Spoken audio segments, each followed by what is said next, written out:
بسم اللہ الرحمن الرحیم وعن ابی ہریرۃ رضی اللہ تعالی عنہ عن النبی صلی اللہ علیہ وسلم انہ قال یغفر لأمته فی آخر لیلۃ من رمضان قیل یا رسول اللہ اہی لیلۃ القدر قال لا ولكن العامل انما يوفى اجره اذا قضى عمله رواہ احمد۔ حضرت ابو ہریرہ رضی اللہ تعالی عنہ سے روایت ہے کہ رسول اللہ صلی اللہ علیہ وسلم نے ارشاد فرمایا کہ رمضان کی آخری رات میں آپ صلی اللہ علیہ وسلم کی امت کے لیے مغفرت اور بخشش کا فیصلہ کیا جاتا ہے۔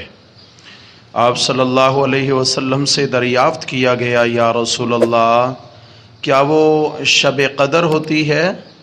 تو آپ صلی اللہ علیہ وسلم نے ارشاد فرمایا کہ شب قدر تو نہیں ہوتی، لیکن بات یہ ہے کہ مزدوری کرنے والا جب اپنی مزدوری اور کام پورا کر دے تو اس کو پوری اجرت مل جاتی ہے۔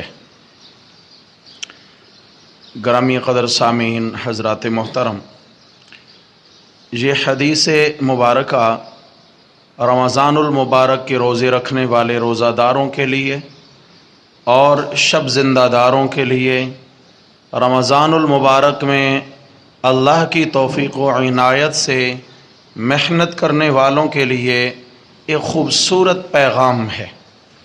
آپ صلی اللہ علیہ وسلم نے فرمایا کہ میری امت کے روزہ داروں کو رمضان المبارک کی آخری رات میں بخش دیا جاتا ہے۔ اللہ کی جانب سے مغفرت کا مل جانا، بخشش کا ہو جانا، اس سے بڑا اور کیا انعام ہو سکتا ہے کہ حضرات انبیاء کرام علیہم الصلاۃ و تسلیمات بھی اللہ رب العزت سے اپنی مغفرت کا سوال کیا کرتے تھے۔ سورہ نصر کے اندر آپ صلی اللہ علیہ وسلم کو بھی یہی حکم ہے، اذا جاء نصر اللہ والفتح ورأیت الناس يدخلون فی دین اللہ افواجا، کہ جب اللہ کی مدد آ جائے، مکہ فتح ہو جائے، آپ دیکھیں گے کہ پھر لوگ جوق در جوق اسلام میں داخل ہوں گے، اللہ کے دین میں داخل ہوں گے۔ تو اے میرے پیغمبر، پھر آپ کی ذمہ داری تبلیغ والی مکمل ہو گئی، اب آخرت کی تیاری کیجئے۔ فسبح بحمد ربک، اپنے رب کی تعریفیں کر کر اس کی پاکی بولیے، اللہ تبارک و تعالی کی حمد و ثنا کیجئے۔ آگے فرمایا واستغفرہ، اور اس سے مغفرت طلب کیجئے، اس سے بخشش طلب کیجئے۔ اس ہستی کو کہا جا رہا ہے کہ جس کے نہ کوئی پہلے گناہ ہیں نہ پچھلے گناہ ہیں، جو پاکیزہ ہیں، معصوم عن الخطا ہیں، ان کو کہا جا رہا ہے کہ آپ اپنے رب سے مغفرت کا سوال کیجئے۔ اصل تعلیم امت ہے کہ جب کام مکمل ہو جاتا ہے، جب اللہ تبارک و تعالیٰ کی طرف سے جو ڈیوٹی سونپی گئی تھی جب وہ مکمل ہو گئی، تو اب اللہ سے استغفار کرنی ہے۔ استغفار کا کوئی یہ مطلب نہیں ہے کہ روزے رکھے ہیں تو کوئی گناہ کا کام ہوا ہے، یا تراویح پڑھی ہے تو گناہ کا کام تھا، نہیں۔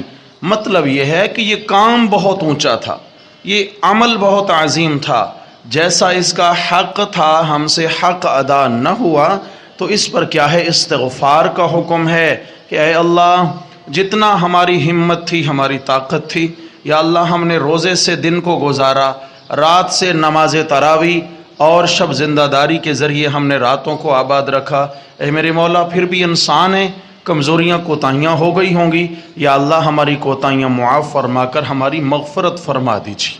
اللہ سے بخشش کا سوال کرنا، عمل کے بعد جو بخشش کا سوال کرنا ہے، یہ اللہ کو بڑا محبوب ہے۔ ایسا ہی ہے جیسے نماز، فرض نماز کا سلام پھیرا اور حکم ہے کہ 1 مرتبہ کہو اللہ اکبر، اور 3 مرتبہ کہو استغفر اللہ استغفر اللہ استغفر اللہ۔ یہ سنت ہے آپ علیہ الصلوۃ والسلام کی۔ یہ مطلب نہیں ہے کہ استغفار کی جا رہی ہے، نماز کوئی گناہ کا کام ہے، نہیں۔ عمل بہت عظیم تھا، ڈیوٹی بہت اونچی تھی، اس کا ہم سے شاید حق ادا نہ ہوا ہو تو اس کمی کوتاہی پر اللہ سے مغفرت طلب کی جا رہی ہے۔ اللہ رب العزت اس استغفار پر بہت خوش ہوتے ہیں اپنے بندے سے۔ اس میں بھی یہی حکم ہے، فرمایا کہ میری امت کو رمضان کی آخری رات میں مغفرت نصیب ہوتی ہے، بخشش نصیب ہوتی ہے۔ تو صحابہ کرام نے عرض کیا یا رسول اللہ کیا یہ لیلۃ القدر ہے؟ کہ ہم تو رمضان میں اس رات کی بڑی فضیلت سنتے آئے ہیں جو لیلۃ القدر ہوتی ہے۔ آپ نے فرمایا رمضان کی آخری رات یعنی چاند رات میں مغفرت ہوتی ہے۔ تو آپ علیہ السلام نے فرمایا بات یہ نہیں ہے، لیکن العامل انما یوفی اجرہ اذا قضى عملا، مزدور کو مزدوری اس کے کام مکمل ہونے پر ملتی ہے۔ تو یہ اللہ کے مزدور اپنا کام مکمل کر چکے، اب اللہ کی جانب سے ان کو اجرت ملنے لگی ہے۔ لیکن حضرات محترم، اجرت کا مستحق وہ ہے جس نے کام کیا ہے۔ ہاں، اجرت کا مستحق ہمارے ہاں معاشرے میں بھی وہی مزدور ہوتا ہے جو کام کرتا ہے، اور جو صرف وقت گزاری کرتا ہے اس سے تو پھر ناراض ہوتے ہیں کہ بھئی آپ نے تو وقت ضائع کر دیا، اس کو کیا اجرت ملے گی؟ جس نے کام کیا وہ اجرت کے لیے تیار ہو جائے اور اجرت لینے کا انداز اپنا ہے۔ اجرت لینے کا طریقہ کیا ہے کہ چاند رات میں غفلت نہ ہو، چاند رات محض عید کے استقبال میں نہ گزر جائے، یہ محض اپنے بیوی بچوں کے ساتھ اختلاط میں نہ گزر جائے، دوستوں کے ساتھ ہلہ گلہ میں یہ رات ضائع نہ ہو جائے، بلکہ اس رات میں جتنا ممکن ہو سکے چند رکعات نماز نفل ادا کر لی جائیں۔ کیوں بھائی؟ ابھی اجرت ملنے لگی ہے، تھوڑی سی تلاوت ہو جائے، تھوڑا سا ذکر ہو جائے، استغفار اور اللہ سے چند گھڑیاں دعا ہو جائے، اور اس کے بعد کیا ہے بس پھر اپنے دنیاوی معاملات میں لگ جائیں، اللہ رب العزت کی جانب سے بے حساب اجر نصیب ہو جائے گا انشاءاللہ۔ اور اس کے بعد دوسرا عمل جو بتایا گیا، آپ علیہ الصلوۃ والسلام نے پھر عید گزرنے کے فوراً بعد، آگے شوال ہے تو شوال میں پھر ایک عمل بتایا، فرمایا من صام رمضان ثم اتبعہ ستا من شوال کان کصیام الدہر، کہ جس نے ماہ رمضان کے روزے رکھے اس کے بعد شوال کے 6 نفلی روزے رکھے، اس کا یہ عمل ہمیشہ روزہ رکھنے کے برابر ہوگا۔ ہمیشہ سے مراد پورا سال گویا کہ وہ روزے سے رہا ہے۔ اس کا مطلب سب سے پہلا تو مسئلہ یہ ہے کہ شوال میں پہلے دنوں میں روزہ رکھنا لازم نہیں ہے، یہ نفلی روزے ہیں اور اختیار ہے شوال کے مہینے میں کبھی بھی یہ 6 روزے رکھ لیے جائیں آخر تک، کچھ 1-2 پہلے رکھ لیں، پھر بیچ میں رکھ لیں، پھر اینڈ پہ، اس طریقے سے یہ 6 روزے مکمل ہو جائیں۔ آپ علیہ الصلوۃ والسلام نے فرمایا گویا کہ وہ ساری زندگی روزے سے رہا، اس کا کیا مطلب ہے؟ اسلام میں یہ تو ہمیں معلوم ہے من جاء بالحسنۃ فلہ 10 امثالھا، جو ایک نیکی کرتا ہے اللہ اس کی 10 نیکیاں لکھواتے ہیں۔ تو جس نے 30 روزے رکھ لیے ہیں تو اس کے کتنے روزے گویا کے ہو گئے؟ 300 روزے ہو گئے۔ پھر اس کے بعد جب 6 روزے شوال کے رکھے گا تو پھر 10 گنا اس کو بڑھا دیں تو 60 روزے ہو گئے۔ قمری اعتبار سے زیادہ سال کے 360 دن یا اس سے بھی کچھ کم بنتے ہیں، قمری اعتبار سے 360 دنوں کے یہ روزے بن گئے۔ 30 یہ ہو گئے 300 کے برابر، 6 ہو گئے 60 کے برابر، تو گویا کہ رمضان اور 6 روزے شوال کے ملا کر اتنا اجر پایا کہ گویا یہ پورا سال روزے کی حالت میں رہا۔ اتنا عظیم عمل ہے۔ آپ صلی اللہ علیہ وسلم نے پھر اس کے بعد جو عمل بتایا، حضرت عبداللہ ابن عمرو ابن العاص رضی اللہ تعالیٰ عنہما کو، کہ میں نے سنا ہے کہ آپ ہمیشہ روزہ رکھتے ہیں نفلی، ہمیشہ راتوں میں عبادت کرتے ہیں ساری رات۔ عرض کیا جی اللہ کے حبیب، آپ نے فرمایا ایسا مت کیا کر، آپ ایسا کیا کریں کہ روزہ رکھا بھی کریں اور کبھی چھوڑ بھی دیا کریں نفلی روزے، راتوں کو کچھ دن قیام کریں اور کچھ دن آرام کریں، آپ کے بدن کا آپ پہ حق ہے، آپ کی آنکھ کا آپ پہ حق ہے، آپ کے بیوی بچوں کا بھی حق ہے، آپ کے مہمانوں کا بھی حق ہے۔ تو یا رسول اللہ میں کیا کروں؟